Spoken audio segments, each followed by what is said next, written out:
जिंदगी में उन्नति चाहते हो तो सनातन धर्म सूत्र पकड़ो। रोटी कठिन है, बहुत कठिन है रोटी। चांडाल और अत्याचारी का पहरा है।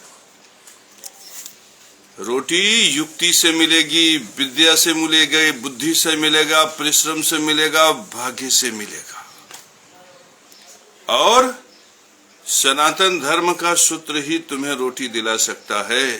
सनातन धर्म का सूत्र विधि पूर्वक यज्ञ, विधि पूर्वक ज्ञान यज्ञ, बुद्धि का प्रयोग करो, विधि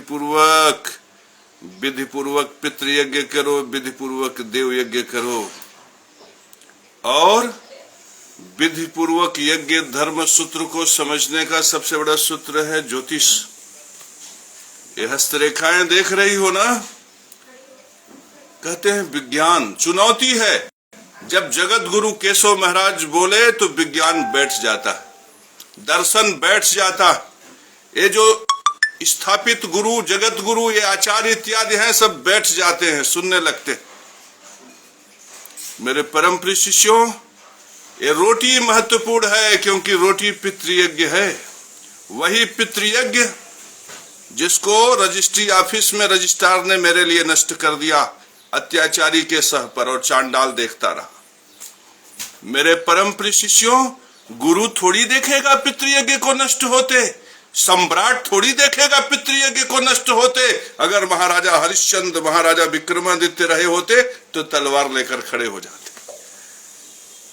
यज्ञ धर्म को नष्ट होते देखेगा असुर, राक्षस, हिरण्यकश्यप, चांडाल देखेगा और प्रसन्न हो जाएगा। तो मेरे परम प्रिय शिष्यों, ये समाज, सोचो तुम अयोग्य समाज हो, चुल्लू भर पानी में डूब मरो, तुम अयोग्य समाज हो। तुम्हें तो ये भी नहीं पता कि धर्म क्या है, कर्म क्या। तुम अयोग्य समाज हो। जिसको यही नहीं पता कि धर्म क्या है, उसका गुरु क्या अच्छा होगा। और अगर गुरु अच्छा नहीं होगा तो भाग्य क्या अच्छा होगा। और अगर गुरु अच्छा नहीं होगा तो ज्ञान से तुम क्या धन प्राप्त करोगे। सोचो, तुम्हें तो ये भी नहीं पता कि धर्म क्या है, कर्म क्या। अगर यदि मैं शंकराचार्य को न बताऊं कि धर्म क्या है और कर्म क्या है, तो जिंदगी भर नहीं जान पाएंगे। बरसों बरसों से, सदियों सदियों से लोगों को नहीं पता है कि धर्म क्या है और कर्म क्या है। आज मैं धर्म और कर्म के विषय में इसलिए नहीं बताऊंगा कि पहले इनसे पूछो, यहाँ के सम्राट से पूछो, जो आईएएस है, जो पीसीएस है, बड़े बड़े अधिकारी हैं, सचिव है, जिनके ऊपर राज सत्ता का दायित्व है, जिनके ऊपर धर्म का दायित्व है, उनसे पूछो। और मैं तो पूरे कॉन्फिडेंस से कह रहा हूं, मुझे पता है तुम्हें नहीं पता। क्यों? क्योंकि मेरा गायत्री सिद्ध है। मैंने प्याज रोटी खा के मेहनत किया। मैंने प्याज रोटी खाकर ओम भूर्भुवः स्वः तत्सवितुर्वरेण्यं भर्गो देवस्य धीमहि धियो यो नः प्रचोदयात् दिन रात किया है। भोजन करता रहता था, गायत्री जपता रहता था, स्नान करता रहता था, गायत्री जपता रहता था। उठते बैठते सोते जागते मैंने गायत्री जपा, तब जाके गायत्री सिद्ध हुई और तब जाके अद्भुत ज्ञान प्राप्त हुआ। और आज अद्भुत ज्ञान से आपका मार्गदर्शन करेंगे हस्तरेखा में। हस्तरेखा में मैंने आपको कल बताया कि जैसे शुक्र जब खुल जाता है और केतु में शुक्र की मिलावट हो जाती है, तो शुक्र का जो सगुणता है उसमें केतु की दुर्गुणता आ जाती है। तो कैसे कर्ज व्यक्ति के ऊपर, दुर्गुण व्यक्ति के ऊपर, व्यसन व्यक्ति के ऊपर प्रभावशाली होने लगता है और व्यक्ति के जीवन में दरिद्रता प्रवेश करने लगती है, अभाव प्रवेश करने लगता है। तो आप उस लक्षण को ले ले, शुक्र के पर्वत को कल मैंने देखना सिखा दिया था, कल मैंने बता दिया था।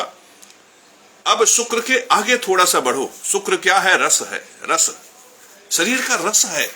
बीज से शुक्र प्रकट होता है। शुक्र बीज है, तो बीज का संबंध पितरों से है। पितृलोक का सबसे बड़ा ग्रह अगर माना जाए तो शुक्र है, इसीलिए शुक्र को ग्रहों में पितृलोक का स्वामी माना गया। मेरे परम प्रिय शिष्यों, पितरों से बीज प्राप्त होता है। तो शुक्र रस है और रस से ये शरीर है। मेरे परम प्रिय शिष्यों, इस शरीर में यदि रस न हो, मेरे परम प्रिय शिष्यों, यदि शरीर में रस न हो तो ये गाल नहीं चमकेंगे। इस शरीर में यदि रस नहीं होगा तो चेहरे पे झुर्रियां पड़ जाएंगी। इस शरीर में रस नहीं होगा तो प्रेम, उन्माद, भाव, लालच, सगुणता, दुर्गुणता, ये सब नहीं प्रकट हो। ये रस की ही चाह हमें लालच पैदा करती है, रस की चाह ही हमें अपने प्रेमिका को बाहों में भरने का भाव पैदा करता है। रस ही है जो हमें नृत्य से, संगीत से, गीत से और गायन से जोड़ता है।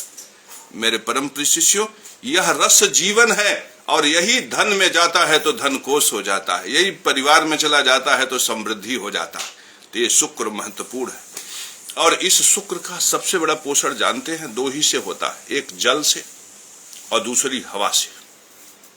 रस को हवा न मिले, जल थोड़ा सा लेट लतीफ भी मिल जाए तो काम चल जाएगा, लेकिन हवा, जैसे देखो अभी मैं बैठा हूं ना, यहाँ पे हवा मिल रही है, ये खिड़की के सामने मैंने इसी मोबाइल खच्च से रख दिया है और खटाखट बोले जा रहे हैं। क्यों? क्योंकि हमारा तो गायत्री सिद्ध है, हमने तो प्याज रोटी खा के गायत्री मेहनत करके सिद्ध किया। अरे भैया, हम अपना अनुभव सही सही बता रहे हैं, हम झूठ नहीं बोल रहे हैं। ये तो किताबी लोग हैं जो बेमतलब की बातें करते हैं। हम तो ऐसी रोटी खाते रहते थे और बाएं हाथ में माला ले लेते थे, ऐसे जपते रहते थे, ओम भूर्भुवः स्वः तत्सवितुर्वरेण्यं भर्गो देवस्य धीमहि धियो यो न प्रचोदयात्। अब नहाने वहाने चलते थे ना, तो नहाते रहते थे और मंत्रवा जपते रहते थे, नहा लेते थे और एक हाथ से कपड़ा उपड़ा बदल लेते थे, उसके बाद फिर बैठ जाते थे। हम केवल शौच क्रिया के लिए जब जाते थे तब ही नहीं करते थे। तो भाई, हम अपना अनुभव बता रहे हैं, नियम का है, कानून का है, हम नहीं जानते, लेकिन हम इतना जानते हैं कि गायत्री माता ने हमें आशीर्वाद दे दिया। तो मेरे परम प्रिय शिष्यों, तभी तो इस संसार में आज चुनौती है। धर्म क्या है, कर्म क्या है, धर्म और कर्म में भेद क्या है, कोई भी बता दे, किसी को नहीं पता। इतने संत हैं, इतने महात्मा हैं, इतने प्रवचन करने वाले।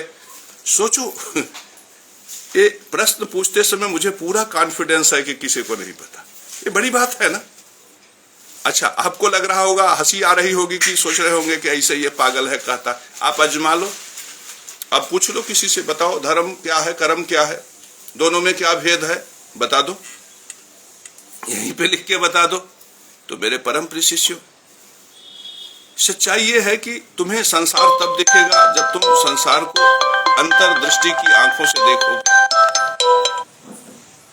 मेरे परम प्रिय शिष्यों, दिव्य दृष्टि की आंखों से देखोगे। अंदर भी दृष्टि, यहाँ भी दृष्टि है, ये मस्तिष्क पटल के अंदर दृष्टि है, उससे देखो।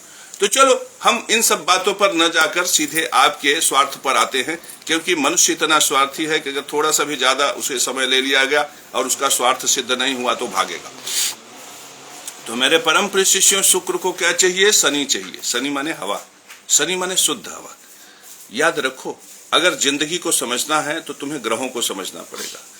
वायु तत्व के दो ग्रह होते हैं, एक शनि जो शुद्ध ऑक्सीजन, ऑक्सीजन समझ लो, और दूसरा है राहु जो है कार्बन डाइऑक्साइड। याद रखो, ऑक्सीजन की उपस्थिति देखनी है, कार्बन डाइऑक्साइड की नहीं। अगर ऑक्सीजन है तो है और नहीं तो फिर कार्बन डाइऑक्साइड है। माने आपके हस्तरेखा में ऐसे देखो कि ऑक्सीजन है कि नहीं। अगर ऑक्सीजन है तो है और नहीं है तो CO2 है। माने शनि है तो है, नहीं तो राहु है। तो शनि और राहु में फिर हमें क्या है करना है? अगर हमारे पास शनि है तो हम बैठे बैठाए सांस ले, कपाल भाती करें, बैठे बैठाए करें, कपाल भाती करें। लेकिन अगर हमारे पास ऑक्सीजन नहीं है तो क्या होगा? तो आप लोग सोच रहे होंगे ऑक्सीजन नहीं होगा तो मर जाएंगे। ये मरने वाला ऑक्सीजन नहीं। अगर हमारे पास ऑक्सीजन नहीं है, कार्बन डाइऑक्साइड है, तो हमारी जिंदगी ऐसी हो जाएगी कि हम ऑक्सीजन पैदा करें। और ऑक्सीजन कैसे पैदा करेगा? आदमी जैसे मेहनत करे, मजदूरी करे, वृक्षारोपण करे, ट्रांसपोर्टेशन में काम करे, मार्केटिंग में काम करे, जैसे कोई सेल्स रिप्रेजेंटेटिव। अब वो दिन भर बेचारा घूम घूम के कड़ाही तावा बेचेगा, तब जाके शाम को उसको रोटी मिलेगा, अनाज मिलेगा, दाल मिलेगा, चावल मिलेगा, गचा गच खाएगा। तो ये जो दिन भर वो दौड़ा ना, वो दिन भर ऑक्सीजन इकट्ठा किया, क्योंकि उसके जिंदगी में ऑक्सीजन नहीं था। और जो जिसकी गायत्री सिद्ध है, जगत गुरु केशव महाराज, वो दिन भर ऐसे बैठे रहते हैं, कुबेर अपना खजाना ऐसे खोले रहते हैं और सब लोग, गुरु जी कुंडली देखिए, कुंडली देखिए, कुंडली देखिए। 4-6 ठो देख लिए, अब 500 मिलता है ना, तो अगर हम 10 ठो कुंडली भी देख लिए तो 5000 रुपया हो जाता है, खच्च से 5000। और 30 दिन का मिला देंगे ना तो 1.5 लाख रुपया महीना हो जाता। और 1.5 लाख रुपया महीना तो अधिकारियों की सैलरी भी नहीं है।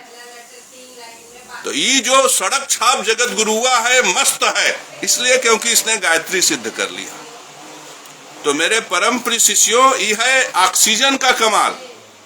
इसलिए कि हमारे हस्तरेखवा में आप ध्यान से देखो, ये देखो शनि की रेखा ऐसे जा रही, ये देखो शनि के क्षेत्र में और बढ़िया हो गई। ये तो थोड़ा सा पास से देखोगे तो पूरा दिखेगा। देखो यहां से शुरू हुआ और ये देखो एकदम अंत तक और बृहस्पति की तरफ मुड़ गई। ध्यान से देखो, बृहस्पति की तरफ मुड़ गई। अब ये जो शनि की रेखा है, इसका शुक्र से बड़ा संबंध है। यदि ये शुक्र बहुत बढ़िया है, सुंदर सा है, इसमें खड़ी खड़ी रेखाएं भी हैं, तो इसका मतलब आप धनी हो, धनाढ्य हो, अच्छे परिवार में आपका जन्म हुआ है। आपको लगेगा आप बाभन हो, ठाकुर हो, बड़े मनई हो, जमींदार हो। लेकिन अगर ये वाली रेखवा नहीं है ना, शनि वाली, तो ऐसी स्थिति में कुछ दिन के बाद आप ये सुनिश्चित ही नहीं कर पाओगे कि आप मकान किराए पर दो, कि आप जो है पैथोलॉजी सेंटर खोलो, कि आप जो है पंचर की दुकान खोलो, कि टायर की दुकान खोलो। और स्थितियां ये होगी कि जो 10, 20, 50 लाख रुपया रख के सोचते हो कि हम बहुत धनी हैं, कुछ दिनों में शनिवार का ऑक्सीजन न मिलने की वजह से वो भी चला जाएगा। तो मेरे परम प्रिय शिष्यों, शनि भगवान वायु तत्व ग्रह, और यही वजह है कि काल पुरुष की कुंडली में शनि को 2 चीजें दी गई, राज्य और लाभ। राज्य किसे कहते हैं? जिसमें कमाई का सीमांकन हो। कमाई का सीमांकन किसे कहते हैं? जैसे 35,000 रुपया महीना मिलेगा ही मिलेगा, ठप्पा। कमाई के सीमांकन किसे कहते हैं? हम एसडीएम हो गए, हमारा 1.5 लाख रुपया महीना सैलरी मिलेगा ही मिलेगा, ठप्पा। ये है सीमांकन मेरे परम प्रिय शिष्य। जैसे मैं कचहरी में बैठ के, सड़क पे बैठ के जब लोगों का हाथ देखूंगा और कोई 15 रुपया, कोई 50 रुपया देगा, तो आज 500 मिला, कल 1000 मिलेगा, कोनो गारंटी नहीं। तो वो राज्य थोड़ी है, वो रोजी है। और रोजी कौन देता है? शुक्र महाराज देते हैं। लेकिन जब हम लक्ष्मी नारायण मंदिर में बने और बैठे और हमारा गायत्री सिद्ध हो गया, तो ये कन्फर्म है कि 5000 रुपया रोज मिलेगा, तो हमारे पास क्या हो गया? राज्य हो गया। राज्य में सीमांकन है, रोजी में सीमांकन नहीं है। मेरे परम प्रिय शिष्यों, तुम रोजी में 10,000 कमा लो, तुम रोजी में 50,000 कमा लो, लेकिन रोजी में सीमांकन नहीं है, राज्य में सीमांकन है। तो मेरे परम प्रिय शिष्यों, रोजी और राज्य ये दोनों देने का काम शुक्र और शनि का है। और जब शुक्र और शनि परस्पर प्रेम कर लेना, शुक्र रस, शनि हवा। अब जैसे शुक्र बढ़िया है आपका, और सुंदर उपवन बगीचा मिल जाए, अशोक वाटिका मिल जाए, और जब आप हुआ जाएंगे, सुंदर पीपल का पेड़ मिल जाए, और बढ़िया से सांस लेंगे, ऑक्सीजन का सिलेंडर मिल जाएगा, तो आपकी जिंदगी जानदार हो जाएगी, शानदार हो जाएगी। तो मेरे परम प्रिय शिष्यों, यदि चाहते हो कि तुम्हारी जिंदगी जानदार हो जाए, शानदार हो जाए, तो अपनी जिंदगी में ऑक्सीजन बचाओ, पेड़ लगाओ। पीपल का पेड़ लगाने से शनि क्यों अनुकूल हो जाता है? क्योंकि पीपल के पेड़ से बहुत ऑक्सीजन पैदा होता है। जिंदगी में उन्नति का सूत्र केवल मांटेसरी से और बड़ी बड़ी पब्लिक स्कूल से होकर नहीं जाता। जिंदगी में उन्नति का सूत्र जाता है पीपल, महुआ, पाकर, गुलर और बरगद का पेड़ लगाने से। जो इस सूत्र को नहीं जानता, वही जिंदगी में लीवर सिरोसिस की बीमारी से ग्रसित होता है। इस परम सूत्र को, जगत गुरु के सूत्र को अपने जीवन में उतार लो, अन्यथा रोते रोते दिन बीतेगा और पीड़ा में संसार दिखेगा। और अपना फ्रस्ट्रेशन निकालने के लिए तुम चांडाल की प्रतिष्ठा करोगे और जगत गुरु को गाली देते देते तुम्हारा जीवन समाप्त हो जाएगा। तो मेरे परम प्रिय शिष्यों, ये तो समझ में आ गया कि शुक्र को शनि चाहिए। शुक्र रस है तो शनि शुद्ध हवा। तो मेरे परम प्रिय शिष्यों, इस शुद्ध हवा को समझने के लिए अब हमारे पास टेक्नोलॉजी नहीं है। क्योंकि मैं टेक्निकल आदमी नहीं, मैं सड़क छाप हूं। मैं पहले गोबर उठाता था, भैंस चराता था, फिर बाद में गायत्री सिद्ध करके जगत गुरु बन गया। तो मेरे पास टेक्नोलॉजी नहीं। मैं जब एमएससी कर रहा था ना, तो ऐसे ही सड़क छाप था, एमएससी टॉप कर गया, सेकंड पोजीशन था जब हमारा। तो लोगों को कहा लगा कि अरे ये कैसे नंबर पा गया। हम कहा कि हमारा चेहरवा ऐसा, हमारा चेहरवा देख के लोग हमारा नंबर दे देते। तो स्टाइल हमें जन्मजात मिली है, राजा राम के वंशज है ना, इसलिए कुछ तो गुण अलौकिक जन्म से मिल जाता है हम लोगों को। तो ये जो रेखवा है इसको समझो। अब सबसे पहले वो लोग समझे इसको जो सरकारी नौकरियां चाहते हैं। तो मेरे परम प्रिय शिष्यों, सरकारी अगर नौकरी चाह रहे हो तो आप इस सूर्य रेखा को देख लो। मेरे परम प्रिय शिष्यों, अगर सूर्य रेखा यहां से निकलकर इस चंद्र क्षेत्र में आ जाए, तो चंद्र क्षेत्र में अगर आ जाए तो इसका मतलब आपको पब्लिक की सेवा करनी है, जनता की सेवा करनी है, और आप अपने गुणों से जनता की सेवा करोगे। सूर्य रेखा का मात्र एकमात्र लक्षण है कि आप में कुछ विशिष्ट लक्षण होगा। तो कैसा लक्षण होगा?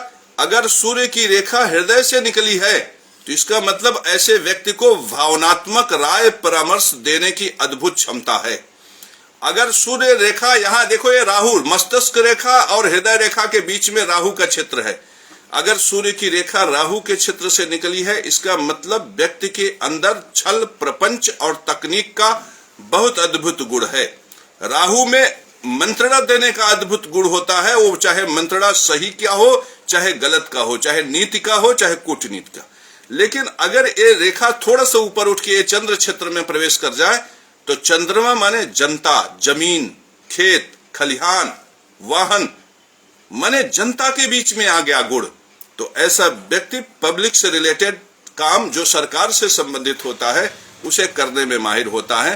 तो पहले तो सरकारी नौकरी यदि तुम देखना चाहते हो तो सूर्य रेखा को स्पष्टता से देखो। लेकिन कभी कभी ऐसा भी होता है कि सूर्य रेखा न भी हो तो भी सरकारी नौकरी लग जाती है। तो सरकारी नौकरी का मतलब होता है कि व्यक्ति जमीन से जुड़कर काम करे। सरकारी नौकरी में दायित्व मिलता है कि ये पब्लिक की सेवा करनी, ये पब्लिक के बीच में काम करना, ये पब्लिक से जुड़ के काम करना है, ये कुर्सी पे बैठ के काम करना है। मेरे परम प्रिय शिष्यों, तो सरकारी नौकरों के हस्तरेखा में जो मैंने सर्वाधिक लक्षण देखा है वो ये देखा है कि ये जो शनि की रेखा है जो मेरा चंद्र क्षेत्र से निकला हुआ है, देख रहे हैं ना, वो जीवन रेखा से निकलती है।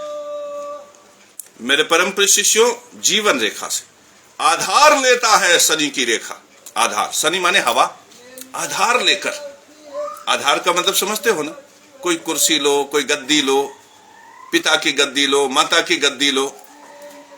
तो अब इस पूरे जीवन रेखा में ये जो यहां से गुरु मंगल का क्षेत्र शुरू होकर, ये देखिए मंगल का क्षेत्र, फिर शुक्र का क्षेत्र आकर, ये देखिए केतु के मैदान को ऐसे कवर करके, अगर जीवन रेखा पूरी है तो इसका मतलब शुक्र और मंगल का घेरा मजबूत है। इसका मतलब स्वास्थ्य अच्छा रहेगा, जीवन अच्छा रहेगा, आयु अच्छा रहेगा। अब इसमें हम ये देखें कि पूरे जीवन रेखा के क्षेत्र में मंगल का क्षेत्र हो गया आधा, आधा शुक्र का क्षेत्र हो गया। तो अब यदि जीवन रेखा से भाग्य रेखा निकलेगी तो दो ही स्थिति बनेगी ना, या तो मंगल से निकले या तो शुक्र से निकले। लेकिन इन सब से इतर एक और बात है कि मंगल और शुक्र के बीच से निकल सकती है। तो याद रखो, जितना मंगल की तरफ जाएगा उतना मंगल का गुण बढ़ेगा, और जितना शुक्र की तरफ जाएगा उतना शुक्र के गुण बनेगा, और जो बीच में रहेगा तो उसमें शुक्र मंगल के मिश्रित गुण आ जाएंगे। तो फिर इसमें होता क्या है? इसमें होता क्या है? अब आपको इसके लिए काल पुरुष की कुंडली पे चलनी पड़ेगी और शुक्र को समझना पड़ेगा, मंगल को समझना पड़ेगा। काल पुरुष की कुंडली में मंगल क्या है? मंगल शरीर है और आयु है। मंगल को समझो, मंगल शरीर है, मंगल आयु है। मंगल शरीर दे सकता है, आयु दे सकता है, और क्या दे सकता है मंगल? मंगल दे सकता है पराक्रम, मंगल दे सकता है जोड़ने की शक्ति। और क्या दे सकता है मंगल? अष्टम भाव जो 8वां खाना होता है उसका स्वामी मंगल होता है, वृश्चिक राशि का स्वामी मंगल होता है। मंगल पूर्वजों से संपदा दिला सकता है। ये बड़ी बात है, ये बात है मंगल में। तो मंगल पूर्वजों से संपदा दिला सकता है। तो मंगल में क्या हुआ? शरीर, पराक्रम, आयु और पूर्वजों से संपदा। अब शनि की रेखा, वायु तत्व, ऑक्सीजन का सिलेंडर कहां से पैदा हुआ? मंगल से पैदा हुआ। समझ में आ गया होगा ना? तो माने ऑक्सीजन का सिलेंडर कहां से पैदा होगा? या तो शरीर से पैदा हो, माने मेहनत, परिश्रम, पराक्रम से पैदा हो। माने मंगल के क्षेत्र की भाग्य रेखा उतना आराम पसंद नहीं है जितना आप समझ रहे हो। यहां ऑक्सीजन का सिलेंडर कहां से पैदा हुआ? शरीर के पराक्रम से। और शरीर का पराक्रम का मतलब हुआ शरीर में पराक्रम भी हो। मेरी बात समझो। तो शरीर में जब पराक्रम होगा, देखो मजदूर मेहनती होता है, मजदूर पराक्रमी नहीं होता मेरे परम शिष्यों। तो फिर मजदूर जब पराक्रमी नहीं होता तो मैं पराक्रम की परिभाषा कैसे बताऊं आपको? तो पराक्रमी वे होते हैं जैसे कोई थोड़ा सा सीना उना बल्ली उल्ली बना के थोड़ा सा कचहरी फचहरी में जाकर ठीका ले लिया, कोई सभासद बन गया, कोई गांव का ग्राम प्रधान बन गया। मेरे परम शिष्यों, ये तो प्राइवेट सेक्टर हुआ ना। कोई गांव का ग्राम प्रधान बन गया, कोई सभासद बन गया, कोई व्यक्ति थोड़ा सा तहबाजारी कर लिया, कोई व्यक्ति जो अपने खेत इत्यादि में दुकान दौरी रखवा के उनसे 2 रुपया 5 रुपया इकट्ठा कर लिया, कोई व्यक्ति साइकिल स्टैंड लगा लिया, कुछ लगा लिया, उसमें थोड़ी सी जो है थोड़ा सा पराक्रम, माने भैया यहां मत रखो, वहां रखो, ऐसे मत करो, वो करो, 4 रुपया दो, 10 रुपया दो। तो जब शरीर पराक्रम प्रकट करके धन प्रकट करता है तो ये धन मंगल का। इस प्रकार का धन अर्जित करने वालों को आप देखोगे हमेशा धन की रेखा मंगल के क्षेत्र से निकलेगी। मेरे परम शिष्यों, मंगल के क्षेत्र में एक और अच्छाई है। मंगल के क्षेत्र से जो धन की रेखा निकलती है उसके दूसरे सिस्टम पर अगर आप जाएंगे, ऐसे तो बहुत से लक्षण हैं। देखिए, लक्षण कई एक साथ अगर जानोगे तब आप एक अच्छे ज्योतिषाचार्य बनोगे। लेकिन अभी मूल मैं बता रहा हूं और वो ज्ञान दे रहा हूं जो ज्ञान सूत्रवत है आपके जीवन में। अभी दूसरी बात यह है कि मंगल के क्षेत्र से अगर धन की रेखा निकली तो दूसरी बात जो प्रकट होगी वो ये प्रकट होगी कि ऐसे लोगों के पास थोड़ी बहुत जमीन होती जो पैतृक प्राप्त हो जाती। ये बड़ी बात है मंगल में।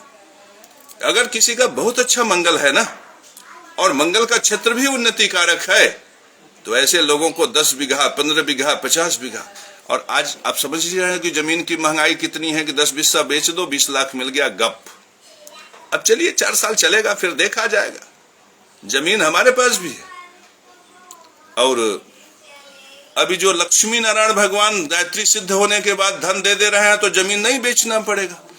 लेकिन अगर कोई व्यक्ति मंगल प्रधान है तो मंगल प्रधान आदमी सानी कोरी होता, काम करेगा तो करेगा, नहीं करेगा तो नहीं करेगा। मंगल माने सिंह, छत्री, मंगल माने अग्नि तत्व प्रधान ग्रह, मंगल माने योद्धा, मंगल माने सेनापति।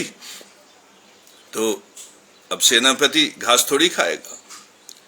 तो जो मंगल प्रधान होते हैं वे ज्यादातर जमीन से जुड़ते हैं, अपने बल का प्रदर्शन करते हैं। हमारा लगता है वीडियो ठीक से चल नहीं रहा है, मजेदार वीडियो, होठ होठ से मिल नहीं रहे। देखिए हाथ ऐसे कर रहे हैं तो लहरा रहा है। फेसबुक वाले भी हमारा वीडियो कायदे से नहीं चलने देते। अरे इतना बढ़िया ज्ञान है, फेसबुक वालों को भी चाहिए कि सपोर्ट करें, पब्लिक को भी चाहिए कि जन जन तक इस अद्भुत ज्ञान को पहुंचाएं। अरे जब तक हम हैं इस धरती पर तभी तक ये विशिष्ट ज्ञान है। बता देंगे तो कल्लू पासी का लड़का भी जान जाएगा, आगे बढ़ाएगा, और नहीं तो ही रह जाएगा, हमारे साथ चला जाएगा। तो क्या मिलेगा? बाबा जी का ठुल्लू मिलेगा, कुछ नहीं मिलेगा। तो मेरे परम प्रिय शिष्यों, ये मंगल प्रधान लोगों को पैतृक संपदा मिलती है, जमीन जायदाद।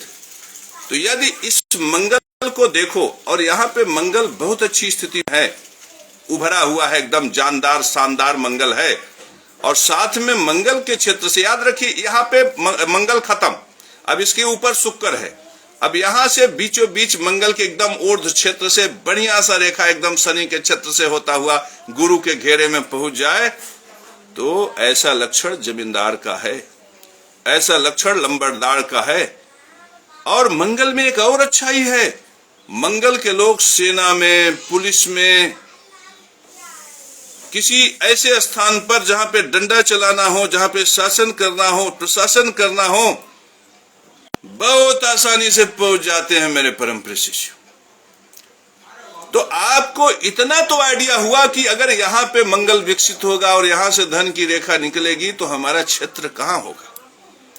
और आपको भरोसा ना हो, आप हस्तरेखा देख लो, संसार में थोड़ा बहुत डिफरेंसेस आते हैं जो आदमी मिनट में समझ नहीं पाता। जैसे मान लो कभी कभी ऐसा भी होता है कि किसी की एक रेखा यहां से निकल गई और एक रेखा यहां से निकल गई, तो इसमें चंद्र और मंगल के मिश्रित गुण पाए जाते हैं। ऐसा व्यक्ति बहुत उन्नति कारक होता है।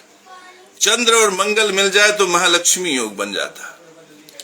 तो मंगल, यहां पे समझो कि मंगल के क्षेत्र से अगर रेखा मिलेगी तो आपको समझना होगा कि ऐसा व्यक्ति शरीर से, पराक्रम से, पूर्वजों की संपदा से और पत्नी से भी व्यक्ति धन प्राप्त करता है। मंगल प्रधान आदमी, मंगल का सबसे बड़ा सहचरी शुक्र होता है, तो शुक्र का भी धन व्यक्ति को प्राप्त होता है। अगर व्यक्ति मंगल प्रधान, मैंने बहुत सी हस्तरेखाएं देखी हैं, मंगल प्रधान आदमी जरूरी नहीं है कि पुलिस में ही जाए। मंगल प्रधान आदमी कभी कभी गांव सेक्रेटरी हो जाता है, सचिव हो जाता है। माने जहां हनक हो, जहां पे तिकड़म कर सके, जहां पे वो लोगों को दबा कर सके, अपना प्रभाव, अपना रौब समाज पे स्थापित कर सके। तो मैंने ऐसे जगहों पे देखा है कि मंगल प्रधान आदमी तो खुद नौकरी तो पाता ही पाता है, उसकी औरत भी कमाने लगती। और इस संसार में यदि सबसे ज्यादा वर्चस्व कहीं पे दिखाई पड़ता है प्रभाव में, प्रताप में, क्योंकि मंगल वाला आदमी यदि धनवान होगा तो जरूर थोड़ा सा जमीन किसी का तिकड़म करके लेगा, कोई मकान के लिखाएगा, तो कुछ न कुछ उसकी उपस्थिति समाज में हो ही जाती। तो पहला तो सूत्र मेरे परम प्रिय शिष्यों पकड़ लो, मंगल प्रधान। अब मंगल प्रधान में भी सरकारी नौकरी होती है, लेकिन सरकारी नौकरी में सूर्य को भी देखो।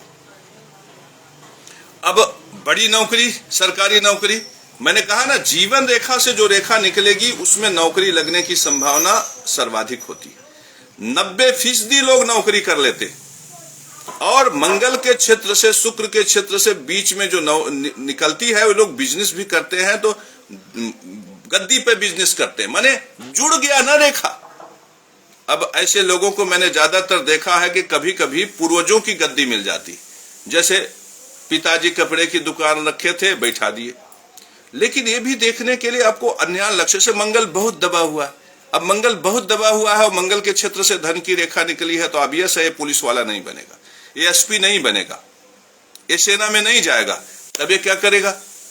अब भाई मंगल से ही रेखा निकली है तो मंगल वाला ही देगा। तो पता चला पूर्वजों की दुकान थी, उस पे जाके बैठ गया, गप से किराना का दुकान खोल लिया, कपड़े की दुकान खोल लिया। तो मेरे परम प्रिय शिष्यों, इस प्रकार से उसको गद्दी बैठ मिल जाती है। क्या कहते हैं उसको? ठीहा। मेरे परम प्रिय शिष्यों, मंगल वालों को ठीहा मिल जाता है। मंगल से भी बेहतर रेखा होती है शुक्र की। मेरे परम प्रिय शिष्यों, जब ये जो रेखा है यहां से निकले, ये शुक्र के क्षेत्र से, शुक्र क्या है जानते हो? वाणी है, वाणी का आकर्षण है। शुक्र धन है, बैंक बैलेंस है। शुक्र रोजी है, रोजगार है, काम है, धंधा है, स्त्री है, दाम्पत्य है, गीत है, संगीत है। तो शुक्र का बंदा ज्ञानी होता है। शुक्र का बंदा, शुक्राचार्य क्या थे? दैत्यों के गुरु थे। तो शुक्र वाला बंदा, जब शुक्र के क्षेत्र से रेखा निकलती है ना, मैंने बहुत से अधिकारियों का हाथ देखा, कोई एसडीएम, कोई कानूनगो, कोई तहसीलदार, सबसे ज्यादा अधिकारी अगर बनते हैं तो शुक्र से जब धन की रेखा निकलती है और शनि के क्षेत्र में जाती है रेखा। याद रखो, सरकारी नौकरी तभी मिलेगी जब बीच में रेखा कटी नहीं हो। शुक्र वालों में शुक्र तो बढ़ा होता है, लेकिन गुरु नहीं बढ़ता। इसीलिए शुक्र वाले ज्यादातर घुसखोर होते, रिश्वतखोर होते। घर बनाएंगे तो टाइल्स पत्थर खूब लगाएंगे, और जब उनको यौन अंगों में रोग हो जाएगा, जब किडनी खराब होने लगेगी, तो गुरु को पकड़ेंगे, जगत गुरु केशव महाराज। अब अगर बीमारी उमारी नहीं है, बढ़िया बोलेरो स्कॉर्पियो से चलते रहेंगे और रास्ते में हम मिल जाएंगे, और हो गुरु जमाए हैं आजकल तोहरे जलवा बा, रच के हमारा हथवा देखा। तो ये अधिकारी 4 दिन के बाद ऐसे एक हमारे बगल में व्यक्ति थे, तो जब हम बाहर निकलते थे मिल जाते थे, और ओ गुरु रच, गुरु रुका, गुरु रुका, गुरु रच के हथवा देख ला। हमें बड़ा बुरा लगता था, लेकिन क्या करें साहब, अधिकारी थे वो। हमने देखा कि बेटा बीमार हुआ, बढ़िया बढ़िया हॉस्पिटल में दिखाए, जम के हॉस्पिटल में दिखाए। अंतिम में आया, कहे गुरु जी तबीयत ठीक नहीं रहा बेटा का, कुछ उपाय बताइए। मैंने कहा बेटा का कारण देखिए, ज्योतिष शास्त्र में गुरु है, संतान का स्थान का पक्का घर का स्वामी सूर्य, और उस घर का संतान के स्थान का जो स्वामी है वो सूर्य है, और पक्का घर का स्वामी गुरु है। और इसके लिए आपको गुरु की सेवा करनी पड़ेगी। तो हमसे कहा करें? हम कहे यही मंदिर में रोज झाड़ू बुहारा लगाओ, अब हमारा पैर और साफ करना शुरू करो। तो हम चेहरवा देखने लगे। कहे गुरुजी सही कह रहे हैं आप, लेकिन ये जो सही बतिया है ना, हमार जैसा ठाकुर के घर में जो पैदा हुआ है लड़का वही कह सकता है। इसीलिए कहता है ना, हम गान से बाभन हैं और जन्म से हम छत्री हैं, इसीलिए हमारे मुहुआ से धर्मवा एकदम टपक पड़ता। मेरे परम प्रिय शिष्यों, वो धर्म सूत्र बन जाता। और धीरे धीरे जो धर्म सूत्र वाले हैं ना, जो पापी हैं, चांडाल हैं, अत्याचारी हैं, भ्रष्टाचारी, उनको तो तब पता चलेगा जब उनके पुत्र बीमार पड़ेंगे। लेकिन जो सहज हैं उनको पता चल जाता है कि इसमें गुरुआ का लक्षण अच्छा है, धर्मात्मा है। तो मेरे परम प्रिय शिष्यों फिर रिक्वेस्ट किए, तो मैंने कहा चलो हम कुछ हवन वन करते हैं, लेकिन सफलता हमें नहीं मिली। इसलिए कि जो जिंदगी भर गुरु की इज्जत नहीं किया, वो आज 2 दिन में गुरु की इज्जत करके गुरु का फल प्राप्त कर लेगा। भूल है लोगन की। सोचो ऐसे समाज को, जो धर्म क्या है, कर्म क्या है, और कर्म और धर्म में अंतर क्या है, ऐसा पूरा समाज, विश्व समाज को, जिसको ये नहीं पता, उसको गुरु सुख दे दे और शुक्र संसाधन दे दे, ऐसा हो ही नहीं सकता। ज्ञानी जब समाज होगा तब गुरु का आशीर्वाद मिलेगा। और जब शुक्र प्रकृति के सौंदर्य के प्रति लोगों के मन में प्रेम होगा और पीपल और बरगद की वनस्पतियों को देखकर वह परम आनंदित होगा, तब उसके जीवन में दाम्पत्य, प्रेम और लावण्य प्रकट होगा। और नहीं तो फिर लीवर सिरोसिस मिलेगा, लीवर सिरोसिस, स्टाइलिश बीमारी। तो मेरे परम प्रिय शिष्यों, अधिकारी बनना है तो हस्तरेखा में देखो शुक्र के छत्र से भाग्य रेखा निकली है कि नहीं, क्योंकि शुक्र को चाहिए रस, को चाहिए हवा। और जब शुक्र और शनि मिल जाते हैं तो इससे इस प्रकार से योग बनता है कि समझ लो समृद्धि का योग है, समझ लो लक्ष्मी का योग है। ऐसे ही लोग अपने टाइल्स, अपने नल, अपने पैखाना में नोट की गड्डी छुपा के रखते हैं। और यही तो गलती हो जाती है कि इनको ये पता नहीं चलता कि राहु जो है टॉयलेट में होता है, राहु जो है इन टाइल्स के पीछे छिपा होता है। ये लोग क्या काम करते हैं कि जब इनके पास खूब पैसा आता है, बेईमानी का, हरदाली का, मुर्दाली का। एक अधिकारी था, उसको एक ही लड़का था, बहुत क्रूर अधिकारी, हमेशा पान खाए रहता था। ऐसे कभी कभार लड़कों के कहने पे कुंडली 1-2 बार हमारे यहां दिखाने आया था। मैंने उनका हस्तरेखा देखा, हमने कहा कि गुरु बहुत खराब हो रहा है, राहु के चपेटे में गुरु आ रहा है, देखो गुरु की तरफ, गुरु राहु की तरफ बढ़ता चला जा रहा। तो ऐसे मुस्कुराता था, दांत काले हो चुके थे पान खा खा के, पैसा खूब था, 2-4 ठो मकान बनवा लिया था। अंत में उसको लीवर की बीमारी हो गई। अब लीवर की बीमारी हो गई तो हम फोन किया, कहा गुरुजी देखिए, तो मैंने कहा कुछ महामृत्युंजय मंत्र वंत्र करना पड़ेगा। अब वो पैसा वैसा नहीं दिया, कहा ठीक है करिए गुरुजी, आएंगे तो समझेंगे। मैंने कुंडली देखी तो मैंने सोचा ही पता नहीं आएगा कि नहीं आएगा। बाद में पता चला लीवर की कोई गंभीर बीमारी हो गई। दिल्ली में बड़का हॉस्पिटल एक उसका नाम है बड़का हॉस्पिटल, जिसमें बहुत पैसा लगता, एक दिन में 70 हजार 80 हजार 1 लाख रुपया बेचारा खर्चा, मर गया। करोड़ों रुपया छोड़ के गया, करोड़ों रुपया। उसके मरने में महत्वपूर्ण नहीं है, मरने में महत्वपूर्ण नहीं है, महत्वपूर्ण है उस करोड़ों रुपया में। वो तो मर गया, लेकिन उसके बेटे में मुझ पर भरोसा जग गया। वो आया एक दिन, कहा गुरुजी मैं क्या करूं, मुझे कुछ सूझ नहीं रहा है, मैं क्या करूं, मैं कौन सा व्यवसाय करूं। मैंने पूरी जानकारी ली उसके विषय में। उसके पास 6 करोड़ रुपया, 6 करोड़ रुपया रखने वाला व्यक्ति ये पूछ रहा है मुझसे कि मैं क्या करूं। मैंने कहा कि जो मकान है उन्हें किराए पे दे दो। उसने कहा गुरुजी कब्जा कर लिया कोई तो क्या करेंगे। फिर मैंने कहा कि तुम्हारे पास यार इतना पैसा है, तुम ऐसा करो कि जहां जिस मकान में रहते हो रोड पे कोई आलीशान मकान बनवा लो, शोरूम खोल लो, सामान भर दो। फिर कहा गुरुजी आजकल मार्केट बहुत मंदा है। अरे फिर मुझे आश्चर्य हुआ। मैंने कहा कि तुम इंजीनियरिंग किए हो यार, बीटेक किए हो। कहा कि मैंने तो सीएस से इंजीनियरिंग किया है, आजकल एई आ गए हैं। अब एई कोई चीज है? कहा एई आ गए हैं। मैं बड़ा आश्चर्य में पड़ा कि ये एई क्या आ गया, सीएस। उसने कहा मैंने सीएस से किया है कंप्यूटर, आजकल एई आ गया है। एई क्या होता है आप लोग बताना भाई। तो मैंने कहा ये एई क्या है? तो कहा जो सीएस करता है अब एई कर लेता। मैंने कहा एई कोई जॉम्बी है? कहा नहीं, एई ऐसा चीज है कि सीएस की आवश्यकता नहीं पड़ेगी।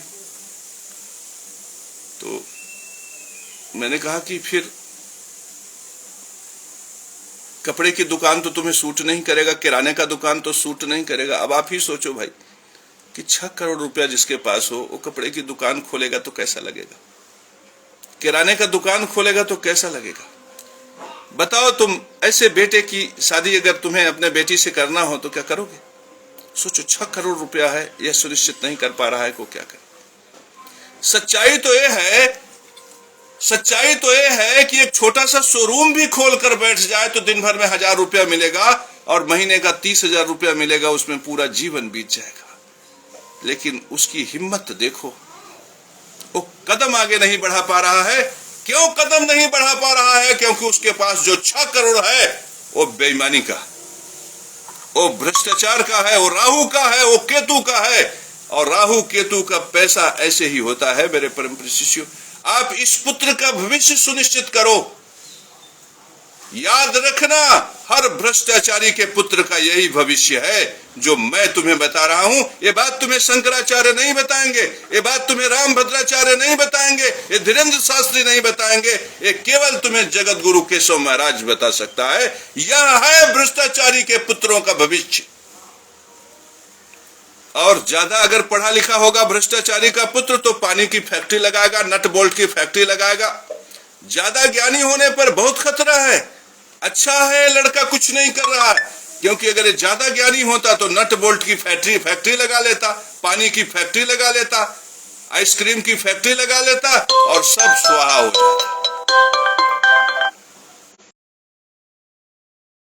लड़के जो फॉरेन से लोगों को बुलाकर अपने शादी विवाह में नचवाने का काम करते हैं, इनको ये नहीं पता कि ये पैसा जिस मार्केट से उठ रहा है वो गंगू पासी का लड़का है उसमें। और जो ये भूल गया मेरे परम शिष्यों, उसका गुरु नष्ट हो गया। और जिसका गुरु नष्ट हो गया वो बस 10 साल का, उसका भविष्य 10 साल। खा लो 6 करोड़, खा लो 10 करोड़, खा लो 10,000 करोड़, तुम्हें आना है, इसी रोड पे चलना है। तुम्हारी जिंदगी बदतर है। महत्वपूर्ण तो केशव महाराज की जिंदगी है, जिसने प्याज रोटी खाकर गायत्री सिद्ध कर लिया और आज संसार के सामने एक मजबूती से बलिष्ठ उदाहरण प्रस्तुत कर रहा है कि ज्ञान से व्यक्ति विद्वान बनता है और विद्या के मार्ग से जो धन अर्जित करके अपनी आजीविका का साधन बनाता है वो ब्राह्मण।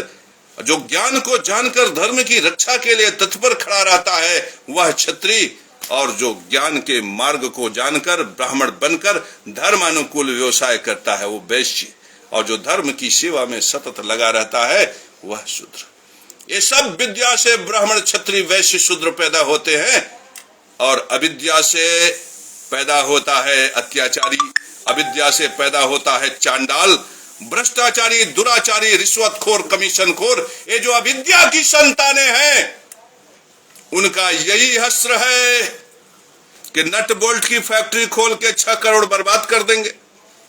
इससे अच्छा तो होता कि 6 करोड़ में रोज 40,000 रुपया महीना निकाल के खाते रहते तो भी कोई दिक्कत ना होती भाई, उतना तो ब्याज मिल जाता। लेकिन उनकी वृत्ति ऐसी होगी कि जैसा का धन उसी स्वरूप में नष्ट होगा। तो मेरे परम प्रिय शिष्यों, तुमने देखा ना, सरकारी नौकरी या अच्छी नौकरी लगने के लिए सबसे पहले हस्तरेखा में भाग्य की रेखा को जीवन रेखा से निकले तो ज्यादा अच्छा। बाकी कहीं से भी जीवन रेखा से, बाकी कहीं से भी भाग्य रेखा निकलती है तो जल्दी सरकारी नौकरी नहीं लगती। केवल एक क्षेत्र ऐसा है, चंद्रमा से यदि सीधी भाग्य रेखा निकले और गुरु के क्षेत्र में जाए तो उसमें व्यक्ति, जरूरी तो नहीं है लेकिन उसमें शिक्षा के क्षेत्र और मेडिकल के क्षेत्र में नौकरी लगने की संभावना 80% रहती। तो सरकारी नौकरी कोई ऐसा नहीं है कि हमारे ज्योतिष शास्त्र में ये प्रिडिक्टेबल है कि सरकारी नौकरी होगी, लेकिन सरकारी नौकरी देखने का जो मिला जुला सूत्र है, मैंने बताया कि सबसे पहले तो आप हस्त रेखा से शनि की रेखा देखो कि जीवन रेखा से निकली हुई है कि नहीं। जीवन रेखा से निकली है तो किस क्षेत्र से, मंगल के क्षेत्र से निकली है कि शुक्र के क्षेत्र से।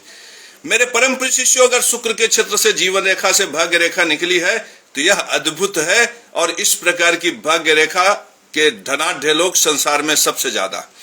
और इसके अलावा यदि चंद्र के क्षेत्र से भाग्य रेखा निकली है तो चंद्रमा का पूरा वर्णन मैं अगली वीडियो में करूंगा, लेकिन आज सिर्फ इतना बता दूं कि चंद्रमा भाव है, वह भाव कि मैं आपसे बोलूं कि ओमकार सिंह आप बहुत अच्छे आदमी हैं तो दिल में कुछ अच्छा लगा ना। अगर मैं कहूं कुसुम पांडे के लिए कि आप बहुत अच्छा बोलती, आपकी आवाज बड़ी सुरीली, गजब, तो उनको कुछ अच्छा लगा ना, दिल को सुकून मिला ना, और गाती भी बहुत बढ़िया। हम तो कभी कभी 10 मिनट 15 मिनट इनका गीत संगीत हम सुनते हैं। हमारे क्षेत्र की मानी जानी गायिका हैं और बड़ी इंस्पिरेटिंग है। इनसे हमारी कभी 1-2 बार 4 बार मुलाकात भी हुआ है। इनकी माताजी से भी मुलाकात हुआ है, बड़ी नेक महिला हैं। एक बार तो हम इनके यहाँ गए थे और खूब बढ़िया लिट्टी बाटी भी खाए थे, तो ये बड़ी इंस्पिरेटिंग है। दूसरी चीज ये देखिए, पंकज प्रकाश पटेल हैं। तो मेरे परम प्रिय शिष्यों, जो चंद्र वाला जो शब्द होता है ना, चंद्र का मतलब दिल से उठे और दिल तक जाए, और उसमें शुक्र की मिलावट न हो। चंद्र तो चंद्र वाले जितने भी होते हैं वे राय, परामर्श, सलाह, शिक्षण, चंद्र वाले इससे जुड़ते। तो चंद्रमा के क्षेत्र से जब रेखा निकलती है ना तो उसमें गुणों के आधार पर, जैसे चंद्र में रेखा है तो आदमी राय, परामर्श, सलाह देगा। तो राय, परामर्श, सलाह के क्षेत्र में डॉक्टर भी आ जाता है, शिक्षक भी आ जाता है, वकील भी आ जाता है। तो राय परामर्श देते समय हमें इस बात का भाव देखना पड़ेगा कि और कौन सा क्षेत्र विकसित है। कि जैसे चंद्र से अगर रेखा निकली तो राय परामर्श तो सुनिश्चित हो गया। अब चंद्र के बाद अगर शुक्र प्रभावशाली है तो शुक्र नीति का ग्रह है, तो ऐसा व्यक्ति राय परामर्श में वकील हो सकता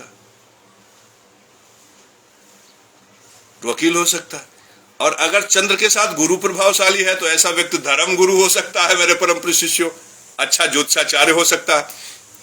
और अगर चंद्र के साथ बुध प्रभावी है तो ऐसा व्यक्ति प्राइमरी का टीचर हो सकता है। तो मेरे परम प्रिय शिष्यों, इन बातों को मैं प्रामाणिकता का जब रखूंगा अगले वीडियो में तो आपको समझ में आएगा कि हस्तरेखा देखना कितना सरल है, और हस्तरेखा से बहुत कुछ बहुत कुछ जाना जा सकता है।